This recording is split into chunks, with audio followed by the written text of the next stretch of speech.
Hoje vamos conversar com o professor Marcos Barbieri, professor de Economia da Universidade Estadual de Campinas, Unicamp. É doutor em Teoria Econômica pelo Instituto de Economia da Unicamp, especialista em Organização Industrial pelo Instituto Aeronáutico e Espacial em Toulouse, na França, e coordenador do Laboratório de Indústrias Aeroespacial e de Defesa também da Unicamp. Boa noite, professor. Boa noite. Bom, inicialmente, gostaria de saber como que a base industrial de defesa ela está apresentada nos documentos de defesa brasileiros. A base industrial de defesa e os documentos de defesa eles têm evoluído de maneira concomitante, isto é, no período mais recente, praticamente na segunda metade da primeira década do século XXI, isto é, 2005, 2006, inicia-se uma retomada do crescimento econômico. E esse período de retomada do crescimento econômico propicia que o governo, com maior arrecadação e uma política mais assertiva, mais altiva, que se impunha em relação ao cenário internacional, também passa a ter um maior volume de encomendas militares. Inicialmente essas encomendas elas estão centradas aonde? Na retomada e finalização de alguns projetos que haviam sido mantidos, praticamente congelados, ou vindo de uma maneira muito lenta ao longo das décadas de 90 e início do século XXI. Então, alguns projetos, vamos colocar como exemplo, o projeto do míssil Piranha, é um projeto que ele vem sendo mantido, ele vem sendo gestado ao longo do tempo, o projeto do radar do MX, ele vem sendo mantido e gestado ao longo do tempo. Então inicia-se com a retomada desses projetos, reorganização, modernização de alguns equipamentos e plataformas existentes, e no segundo momento você parte para novos projetos. Na hora que você parte para esses novos projetos, que você tem esses novos projetos, mas essa nova demanda das Forças Armadas, existe um grande avanço do ponto de vista institucional e democrático, é que a partir de 2005 você começa a institucionalizar esta demanda através dos novos documentos. Culmina, em minha opinião, cada um tem os seus documentos prediletos, mas eu acredito que se culmina como elemento-chave a Estratégia Nacional de Defesa. A Estratégia Nacional de Defesa ela passa a ser um elemento-chave nesse momento, ela congrega, ela fornece as diretrizes, o que passa a ser, um avanço do que existia anteriormente. Nós tínhamos até nos anos 70, você teve um período no início dos anos 70 até o começo dos anos 80, até a primeira metade, também um avanço da demanda de projetos militares. Existia uma certa ordem, existia uma certa organização, uma lógica, mas essa lógica não estava explicitada, e muito menos mantida de maneira democrática, como se procurou colocar nos documentos atuais a partir desse período. Então você tem um avanço nesse período aqui. E o que ocorre no momento atual? No momento atual nós estamos, acabou de ser posto na mesa uma nova versão desses documentos de maneira conjunta, mas a grande questão de se analisar, da qual eu não vou entrar em detalhes desses documentos novos, mas qual a questão?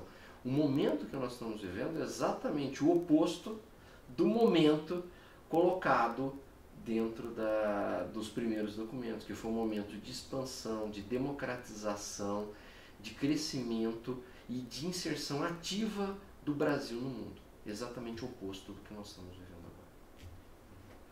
Bom, aproveitando o gancho, o senhor citou a questão do governo, então gostaria que o senhor abordasse qual é o papel que o governo e as empresas privadas também desempenham na promoção da pesquisa, desenvolvimento e inovação nesta área da defesa. A pesquisa, desenvolvimento e inovação, ele é um ponto-chave, digamos assim, um elemento-chave da base industrial de defesa. A base industrial de defesa, ela congrega o quê? Todos os meios produtivos de pesquisa, de logística, de serviços da base industrial. Então, empresas públicas, privadas, centros de pesquisa, universidades que têm, de alguma maneira, a contribuir com o desenvolvimento, produção, manutenção de produtos de defesa, produtos estratégicos de defesa em particular. Nesse sentido, qual é o elemento-chave? Um produto de defesa, particularmente os produtos estratégicos de defesa, isto é, que eles são produtos não só finalísticos de defesa, que o que define um produto de defesa não é a sua característica técnica, mas sim a sua finalidade. Para que ele objetivo? Então, desde que eu tenha o que objetiva que aquele automóvel é um produto de defesa, se eu utilizar a defesa. Produto estratégico de defesa é um produto que não só ele é utilizado para a defesa, mas ele é imprescindível para a defesa. Né? Vamos colocar assim, um fardamento, ele é um produto estratégico de defesa? Não, é um produto de defesa. É uma vestimenta adequada, própria para a defesa, mas não é um produto estratégico de defesa. Um submarino nuclear um veículo blindado sobre rodas Então são produtos finalísticos, quer dizer, não só finalísticos de defesa, mas que eles são imprescindíveis para a defesa da nação. Nesse caso dos produtos estratégicos de defesa, dada a imprescindibilidade deles, isto é, eu necessito desses produtos, eu também necessito de produtos que sejam, se não superiores, pelo menos equivalentes a do que os meus potenciais oponentes têm. Então, se eu tenho uma visão dentro de um cenário estratégico que eu tenha colocado, e dentro desse cenário eu tenho eventuais oponentes, potenciais oponentes que eu possa enfrentar, os produtos estratégicos de defesa eles têm que ser pelo menos equivalentes ou superiores aos dos oponentes. Por que isso? Porque senão ele não vai ter finalidade. Né? Não adianta eu entrar num combate, vamos imaginar um exemplo aqui, qualquer, uma fragata, com um sistema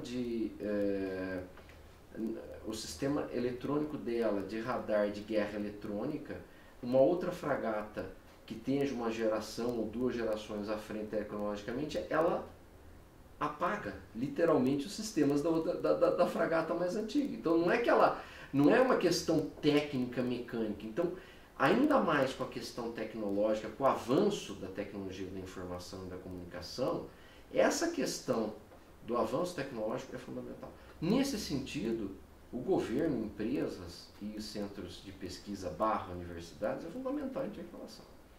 Você tem que existir essa inter-relação entre os três. Vamos começar inicialmente pela pesquisa básica. Eu tenho que ter formação de pesquisa básica, da onde as empresas possam colher e ter acesso à tecnologia. Até porque boa parte dessa tecnologia não é acessível no mercado internacional, não tem acesso. Particularmente as tecnologias mais sofisticadas, as que mais precisam de pesquisa, desenvolvimento e inovação. Então essas pesquisas que mais precisam de produtos, que precisam de pesquisa, desenvolvimento e inovação, são aqueles no qual eu não consigo obter no mercado internacional. Como é que eu vou fazer isso? Eu tenho que começar com pesquisa básica. Quem faz isso? Universidades, centros de pesquisa. A partir de universidades e centros de pesquisa, eu vou ter a formação de uma qualificação, né, em pesquisa básica. Se eu quisesse utilizar, por exemplo, o padrão que a NASA usa de referência tecnológica, o TRL, eu vou ter os primeiros TRLs, né, eu vou ter até um período intermediário. Nessa área intermediária, aí passa a ser fundamental o quê? Governo e empresas em conjunto. Né? Particularmente as empresas, junto com centros de pesquisa, já transformando aquela tecnologia básica em protótipos, em tecnologias aplicadas, em plataformas de teste, até o ponto que eu chego no produto final. Né? Então, e o governo, como é que ele vai estar? Ele vai estar em todas as pontas. Ele vai estar na ponta de baixo, fornecendo recursos para as universidades e centros de pesquisa. Ele vai estar com as empresas financiando a construção desses protótipos, dessas plataformas demonstradoras de tecnologia ou tecnologias específicas que eu queira. E ele vai estar na ponta final sendo o grande demandante. Então, o governo ele tem que agir de maneira ele tem que agir, e esse é um ponto chave que não é visto, nem sempre é visto aqui no Brasil. Muitas vezes o que ocorre, o governo investe na pesquisa básica, investe no protótipo, só que na ponta final, que é a demanda final, isto é, obter isso daí através da aquisição de produtos, você não faz a compra ou faz um lote muito pequeno que inviabiliza a produção. Quer dizer, você desenvolveu um produto, desenvolve uma tecnologia, e esse produto e essa tecnologia se tornam o quê?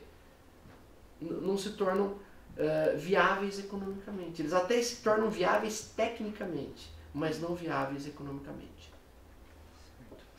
Bom,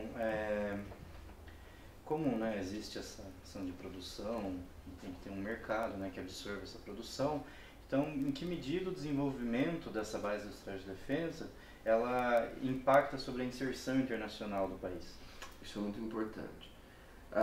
Uma das maneiras de um país poder, digamos, estender a sua influência, a sua área de influência, particularmente do ponto de vista estratégico, é você fazer com que os seus aliados, fazer com que os países da sua área de influência utilizem os seus equipamentos militares. Por quê? Eu não estou vendendo apenas um produto, particularmente se é um produto de estratégia de defesa, você não vende um produto, você vende, em conjunto você vai toda uma questão de treinamento, de manutenção, de acompanhamento, de relação entre digamos, das forças armadas desse país com do país vendedor. Então passa a existir uma relação, dependendo do produto. Por exemplo, se eu compro um conjunto de fragatas que vai ser a espinha dorsal de uma determinada marinha, dependendo de quem eu escolho a aquisição dessas fragatas, é com quem eu vou me alinhar, inclusive politicamente. Então ela passa não só a ter o caráter econômico, que é fundamental, no caso é muito importante, como eu coloquei na questão passada, de permitir uma ampliação da escala produtiva. Ela nunca vai substituir, isso é algo, aí eu faço um parênteses na nossa questão.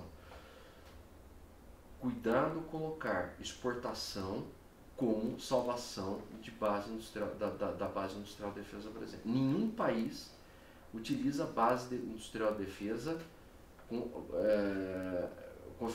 finalidade específica, exclusiva de exportar. Você primeiramente utiliza os produtos internamente, eles são adquiridos, encomendados pelas forças nacionais. Muitas vezes você pode ter uma adaptação, uma encomenda suplementar, algum detalhe, mas ser parte do conhecimento da tecnologia desenvolvido por um produto local. Basta ver os grandes sucessos da indústria brasileira. Por exemplo, vamos pegar o Super Tucano. Super Tucano, um grande sucesso, agora vendido para diversos países, recentemente para os Estados Unidos.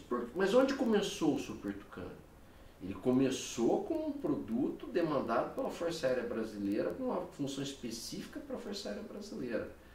E numa encomenda bastante elevada, um volume bastante elevado, necessário, é claro, mas elevado para a indústria. Isso permitiu com que ela se capacitasse, tornasse esse produto viável, e agora eu posso exportar a 3, 4, 5, 10 vezes equivalente, mas eu tenho que ter essa encomenda inicial.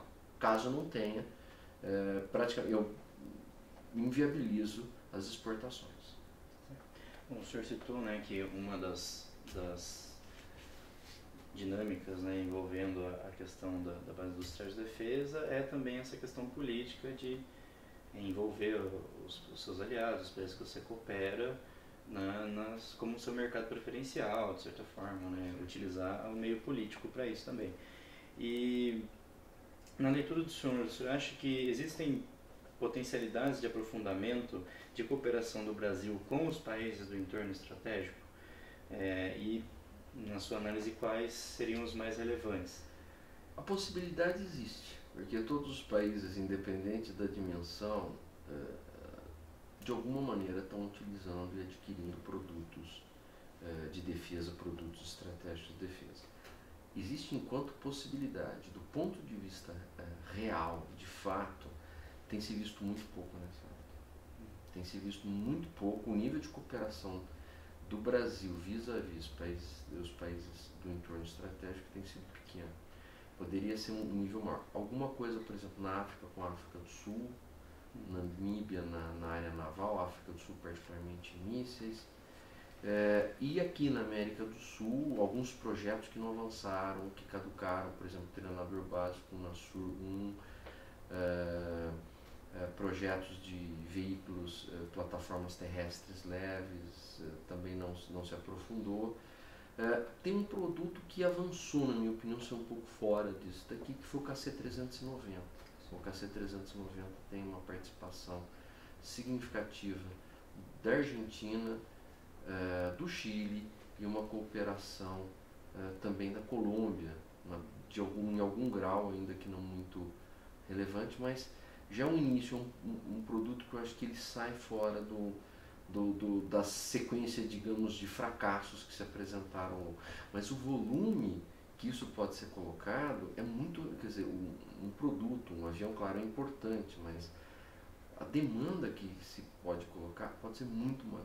Então, esses países eles são países, por exemplo, que precisam adquirir, não vou citar país, mas, por exemplo, no entorno estratégico, equipamentos para monitoramento de fronteira. O Brasil tem uma grande capacitação. Enquanto isso, você vê diversos países vizinhos, inclusive fronteiriços ao Brasil, adquirindo produtos de outros países. Aviões de treinamento ou de ataque leve. O Brasil tem um aí utilizado pelos Estados Unidos. Os nossos vizinhos vão adquirir produtos na Coreia, vão adquirir produto, tencionam adquirir em Coreia, China e outros locais. Então não se verifica efetivamente isso daí. Eu acredito que essa política tinha que se tornar muito mais efetiva do que a retórica do que ela tem. Hoje é uma política retórica, né? E, infelizmente, a crise econômica, as mudanças políticas que nós estamos enfrentando no Brasil e nos países vizinhos, com certeza isso tende a piorar e não melhorar.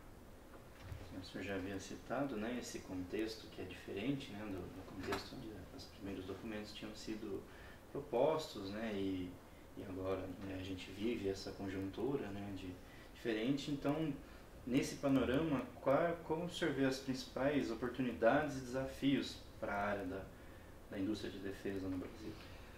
Vamos colocar oportunidades ou, digamos, capacitações que a base industrial teve. Ao longo desse período que eu descrevi, vamos colocar 2004, 2005, que você avança basicamente até 2013, 2014, você encerra projetos antigos e inicia uma série de projetos novos. Isso daí levou a uma capacitação de diversas empresas, capacitação humana, capacitação de centros de pesquisa. Passou a existir, passou a se discutir algo que não era discutido, que não era tratado, seja no nível acadêmico, empresarial, ou como política pública, passou a ter um papel central dentro da política. Então, isso coloca.